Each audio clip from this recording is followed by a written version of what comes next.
The white shirt of Real Madrid, worn by some of the game's most magical names, representing one of the biggest and most successful football clubs in the world. Today their fame is self-perpetuating, but it is due in no small part to the players of the 50s and 60s, players who were champions of Europe for 5 consecutive years.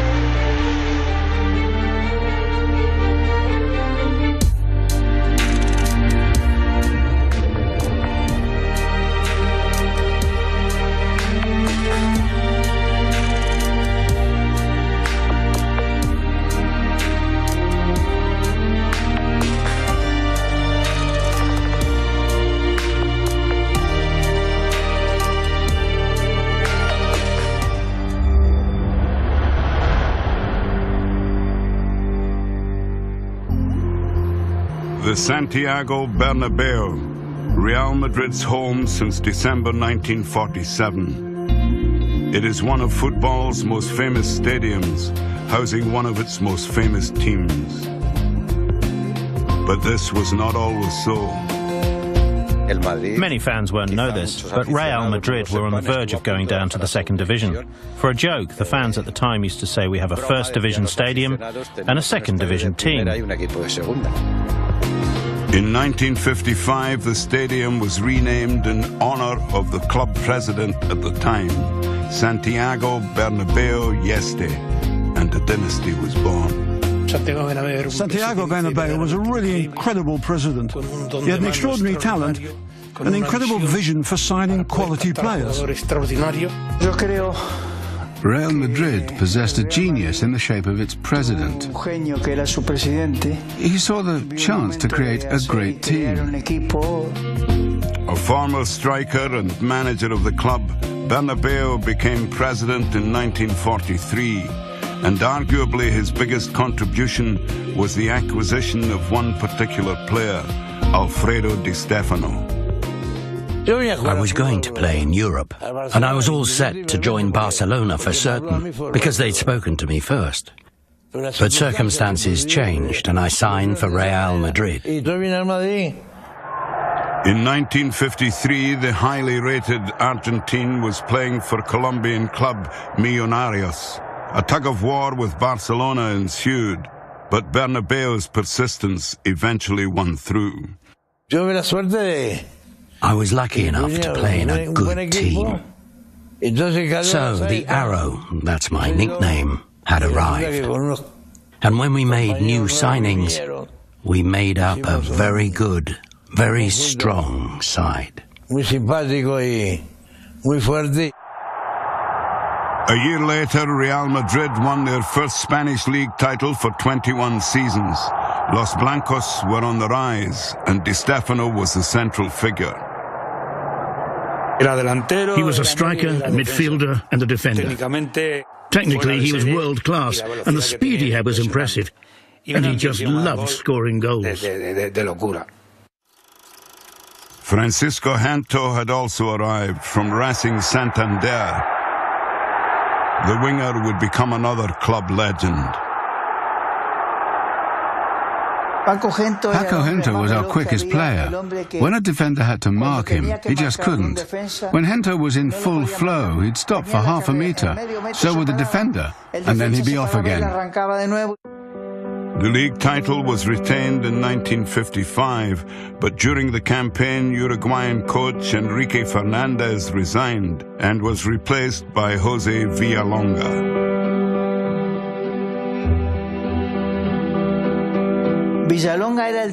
Villalonga was a coach when I joined Madrid. He was a military man and a fitness trainer.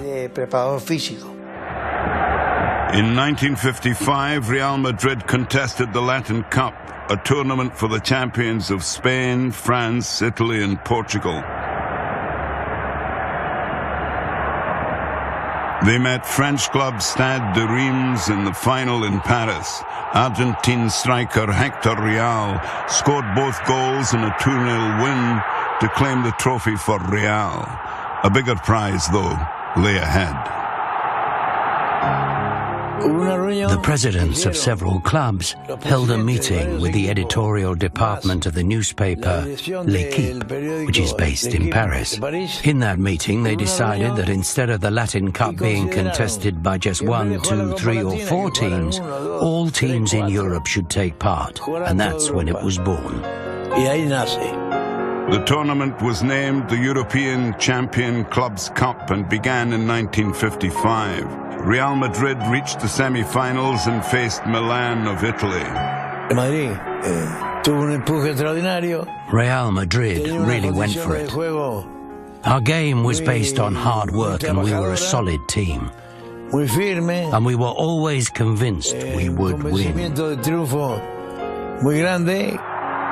Such confidence helped Madrid to defeat the formidable Italians 5-4 over 2 legs, including this 4-2 home victory in front of 130,000. So Real Madrid would contest the inaugural European Cup final on the 13th of June 1956 against familiar foes Stade de Reims at the Parc des Princes, scene of their Latin Cup triumph the year before. Madrid fell 2 goals behind inside the first 10 minutes, but Di Stefano and then Real established parity before the break. Second half strikes from Marquitos and Real again ultimately produced a 4-3 victory. History had been made. Real Madrid were, officially, the first champions of Europe.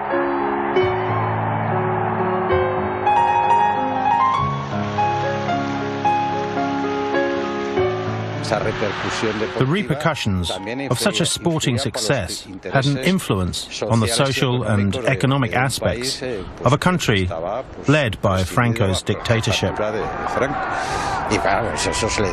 It was hugely important in all aspects and across the whole of Spain. Nowhere more so than back in the Spanish capital, where a hero's welcome awaited. People were lining the street from the airport, waiting for us. We were driven past the fans in open-top cars, and they applauded us.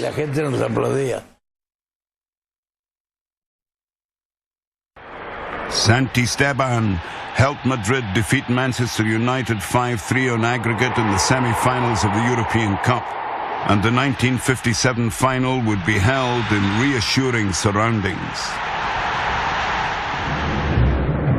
The Santiago Bernabeu hosted the final that year. Home advantage ensured the holders were favourites to defend their title against Fiorentina of Italy. Real Madrid couldn't cope with the demand for tickets, and Mingote, a great caricaturist who died recently, sketched a wizard saying, "Ask me for anything you want, apart from a ticket for Real Madrid and Fiorentina." Spanish head of state Francisco Franco was among a crowd of 124,000. The game remained goalless until half-time, despite the holders' best efforts. But with 20 minutes remaining, Real Madrid's Enrique Mateos was fouled in the penalty area. Alfredo Di Stefano made expected use of the resulting penalty. With Italian resistance finally broken, Paco Gento doubled the advantage. And watching from the stands, a new signing was impressed. I think the result was very positive and fully deserved. At the same time, it left an impression on me because I realized I joined a team that was full of winners. So much so, I realized I'd have to suffer and put in some hard work to justify my signing. Well, things turned out well, and I'm still here. That same season, Madrid regained their Spanish league title and were hosts to the final edition of the Latin Cup. They overpowered Milan 5-1 in their semi-final, with Gento scoring a hat-trick.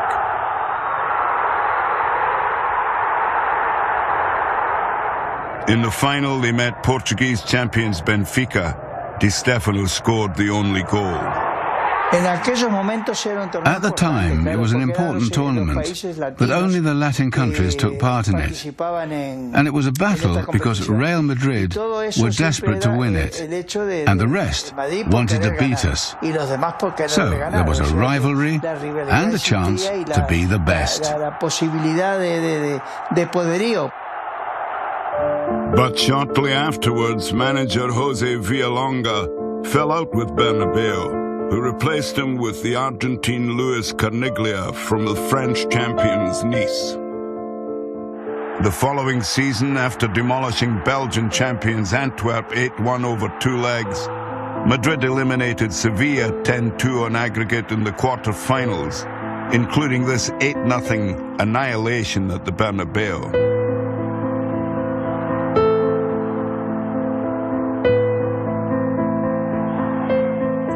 We won 8-0, playing superbly, and we had some fantastic players. It was a game never to be forgotten because of what it stood for, with a view to the future. It gave us the confidence to keep on going.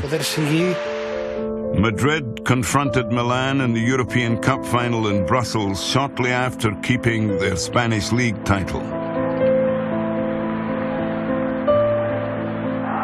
4 goals were shared over 90 minutes. For the first time, the European Cup would be decided in extra time. We won 3-2 after extra time, thanks to a goal by Hento. It was an end-to-end game and could have been won by either side. It was another of those satisfying moments which we enjoyed on a regular basis. But Milan could easily have beaten us as well.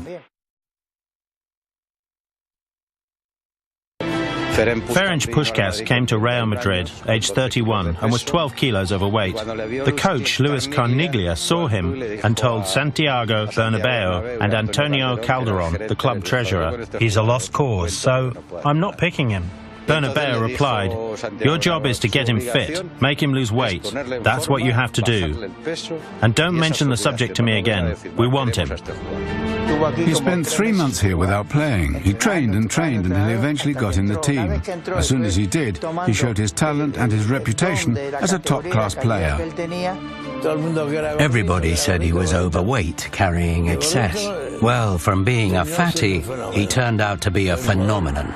He was a key player for our team and someone who'd shoot from a long way out, 30 to 35 meters, and score. With Puskás excelling, Real Madrid reached the semi-finals of the European Cup for the 4th successive season. Their president had been a motivator. They met local rivals Atletico Madrid in the semi-final, which finished 2-2 on aggregate. A playoff was held in neutral Zaragoza. It was a rivalry between 2 teams from Madrid.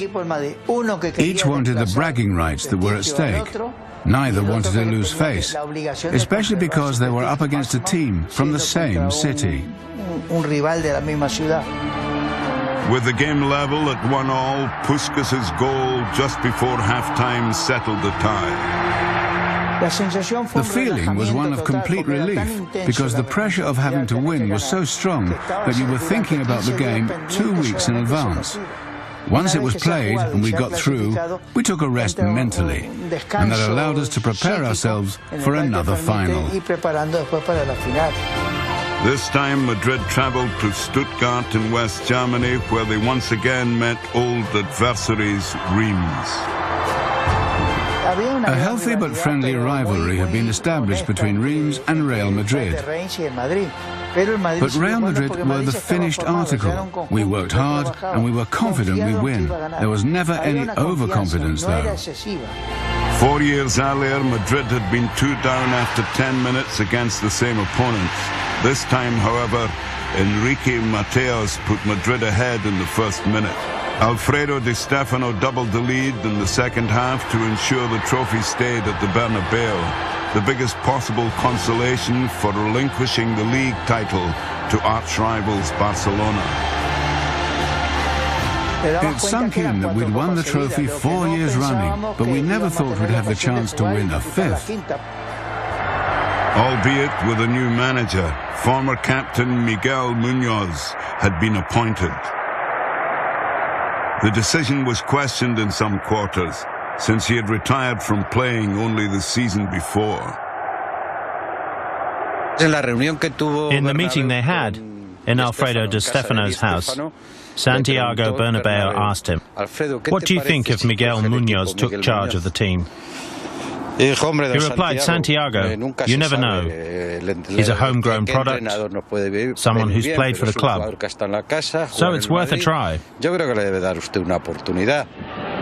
Despite managerial changes, Madrid once again qualified for the semi-finals of the European Cup, scoring 18 goals in the 2 ties that took them there.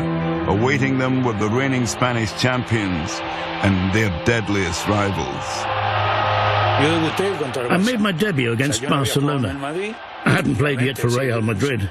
How did I feel? Of course I was nervous, but I was happy because, after all, it was a European Cup semi-final against Barcelona. 2 goals from Di Stefano and 1 from Puskas gave Madrid a 3-1 win in the first leg, played at home.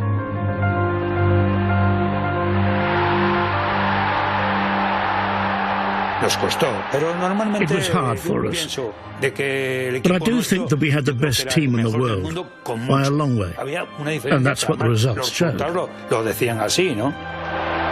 At the Camp Nou, Munoz looked on as his all-conquering players won the second leg by the same scoreline to reach the final for the 5th year in a row. It seemed that everyone wanted us to lose. Well, not the Madrid supporters, but the rest were really desperate for us to lose so that our winning streak would finally come to an end. The 5th European Cup final was to be played in Glasgow. Madrid's challengers would be Eintracht Frankfurt of West Germany, a team that had slaughtered Rangers of Scotland 12-4 on aggregate in their semi-final. I think it was the game in which we were under the greatest pressure. We were getting on a bit. We were getting older, and the Germans were younger than us. They'd just enjoyed a great season, so they arrived convinced that they would beat us. Real Madrid's team that day will never be forgotten. They had a 3-man backline and 2 designated midfielders.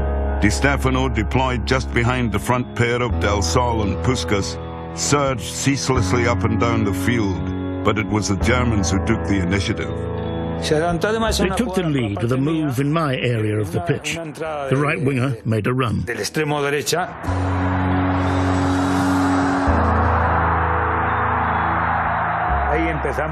From there, we began to think, we're 1 behind and we better get our act together. These are extremely dangerous.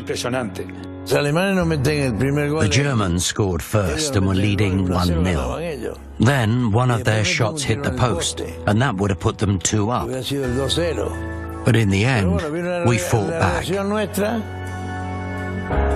And we went on to score all those goals against them. That goal cost them the title. We reacted and just hammered them, scoring 1 goal after another, and it could have been more. Di Stefano and Puskas both scored twice as Real Madrid forged a 4-1 lead.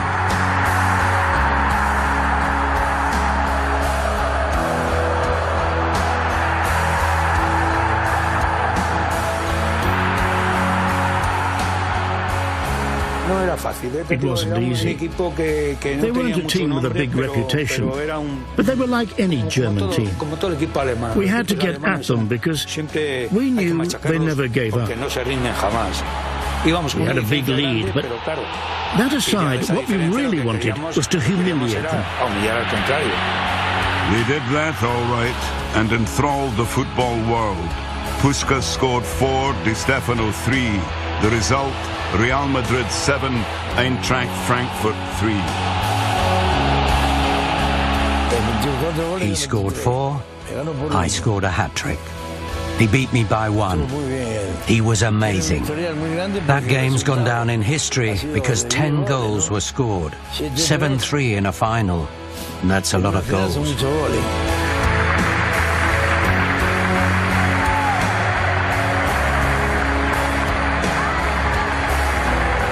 I don't think 10 goals will be scored ever again in the final of a European Cup. I really don't. Nothing's impossible in football, apart from that.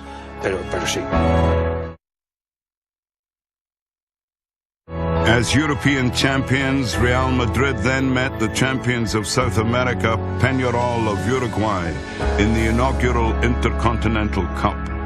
At that time, we had the responsibility of representing Real Madrid, our team, and the added pressure of representing a continent, not just Spain, but a continent, Europe. The first leg in Montevideo finished goalless, but the second leg in Madrid was a quite different story.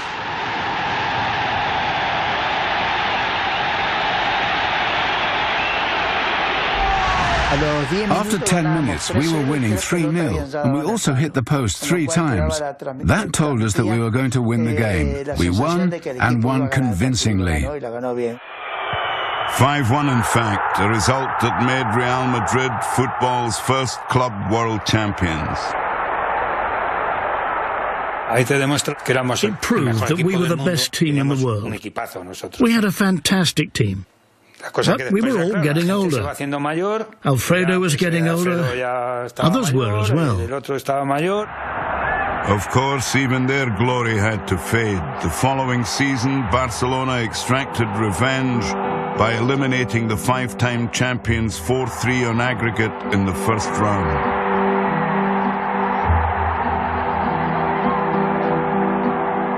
But refereeing decisions in the second leg made it a bitter exit. An English friend of ours did us no favours at all. He made mistakes in all his decisions. That's the truth. But that's football for you. I think it was decided behind the scenes that Real Madrid shouldn't win another European Cup. That was the case. So there was definitely something going on. We knew then that the cycle was over. It was the end of an era, but Real Madrid's deeds continued to reverberate through the lore of the game. From 1954 to 1966, they were crowned Spanish champions 9 times, but even these titles were overshadowed by their 5 consecutive European Cups, and in 1966 they won the trophy for the 6th time.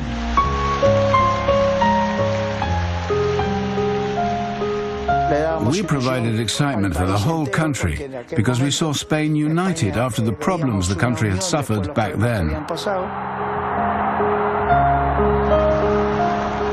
There was none of that jealousy that generally seems to exist in teams, like I think I'm better than you, or you think you're better than him. No, not at all. Every single one of us was aware of our own individual abilities and those of our teammates. I was the eldest of them all. But there were lots of leaders in the team. You don't get anywhere with just one leader.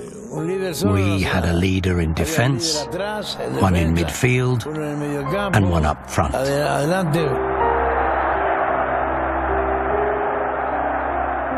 It's only now that you realise what impact playing in that final has had.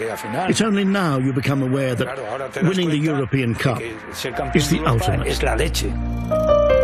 Sadly, most of them are no longer with us, but their achievements will live as long as football.